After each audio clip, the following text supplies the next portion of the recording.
I'd also like to extend a very happy birthday, her 21st birthday, to the First Lady.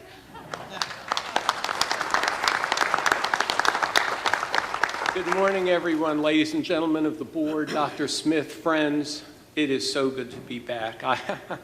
This was meant to be your birthday surprise, by the way, so here it is. Let me start by thanking you, our Board of Trustees, for the confidence you're placing in me and Patricia, along with the so many words of encouragement we've gotten from students, faculty, alumni, government officials. I know that we have the confidence to do the job, and we trust that we have yours as well.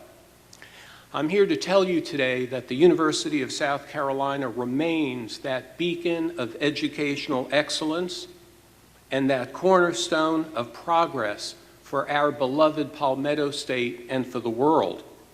And I am absolutely bullish about what we can do this year, and I'm absolutely optimistic about our long-term future. Let me just tell you why for a minute. We've never had more highly ranked academic programs, over 60. Our faculty has never been stronger. Our enrollment has never wavered.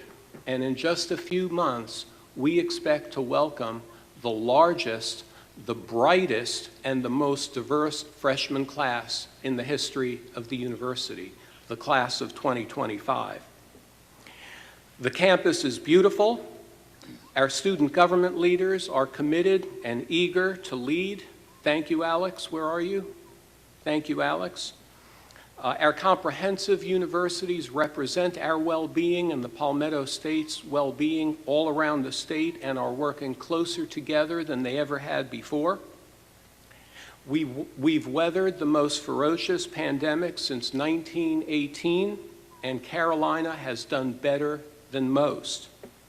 I thank President Caslen and so many others on his university team who've kept our community safe and moving forward in spite of some very serious headwinds. Despite the challenges of the past year, our community has proven yet again that we are resilient in times of adversity. There are those who are going to say, well, Pastides, you took a couple of years off while the pandemic raged, and now you're back for the normalcy and the fun of a new academic year. Let me tell you, that's not the way I planned it, but I'm awfully glad to be coming back at a time when this pandemic is receding. I so look forward to a year of normalcy and fun.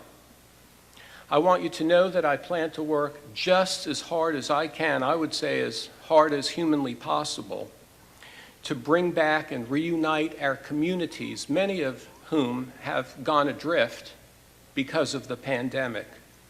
I'll be visiting with alumni groups everywhere. Wes Hickman, are you here? Thank you. Well, we'll be going to many of those groups together. I'll visit with donors who made Carolina's Promise the most significant, the largest capital campaign in the history of the Palmetto State up to that time. And David Seaton, how can I ever thank you enough for that leadership? I'll be visiting with government officials in the House, in the Senate, with Governor McMaster, with our 7 elected House members and our 2 United States Senators in Washington. We'll continue to work with Mayor Benjamin, with the City Council, all of our county councils, and with our rich and diverse neighborhoods around the university and throughout the state. I'm going to reassure them that we continue to be the worthy partner that they have come to know and to expect. Of central importance will be to reconnect with the faculty, staff, and with our students. In large measure, the faculty and staff already know me as I started serving this university on the 1st of August, 1998.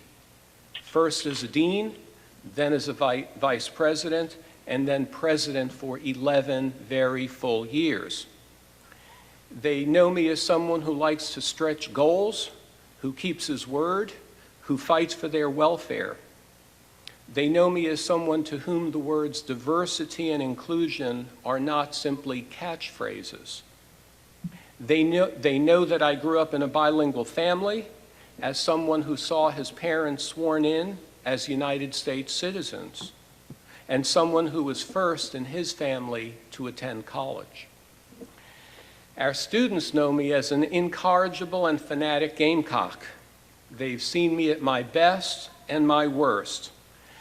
And I think last night they saw that again. They saw me at my best as I was honored to be asked to throw out the first pitch, and I stepped onto the rubber, not as Coach Tanner recommended from the grass, but I went up on the hill and I threw a strike. Ray, I hope you've heard about that by now.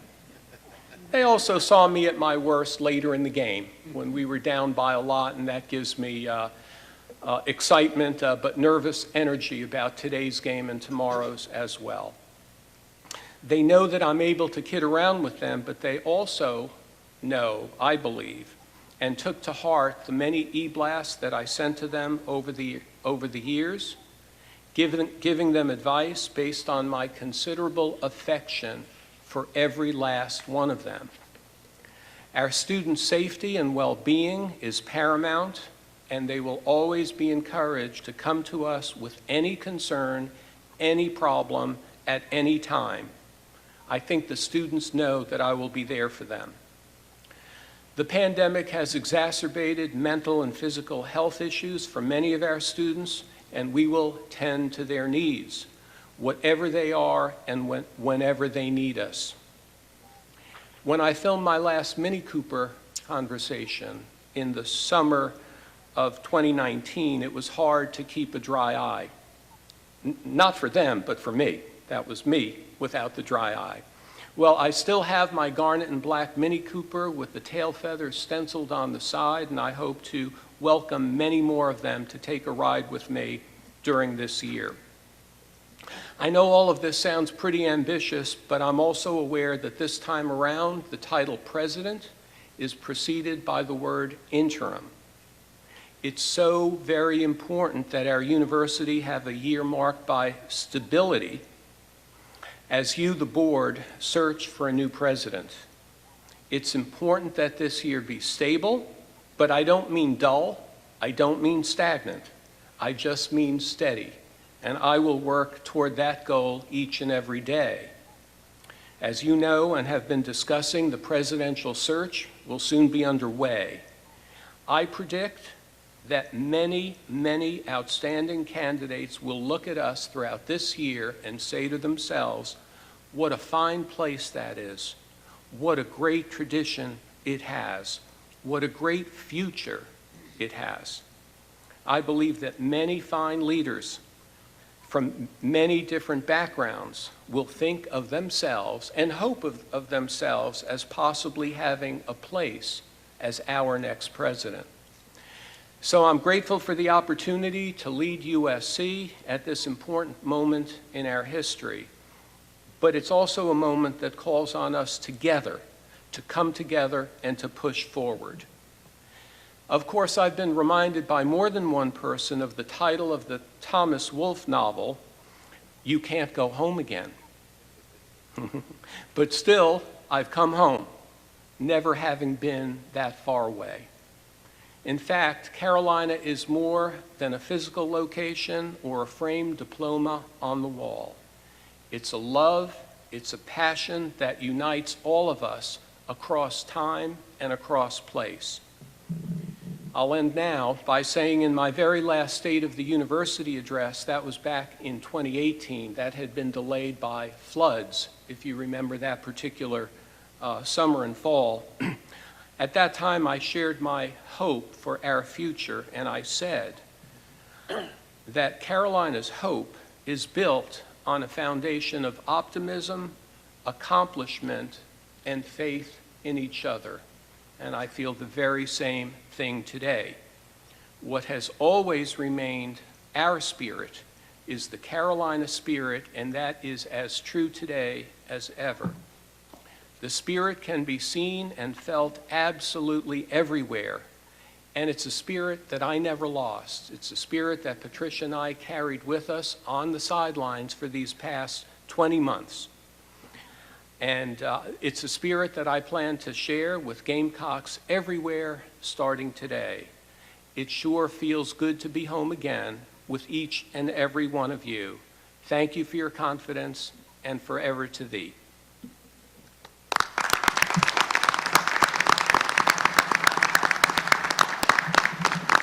Thank you, Harrison.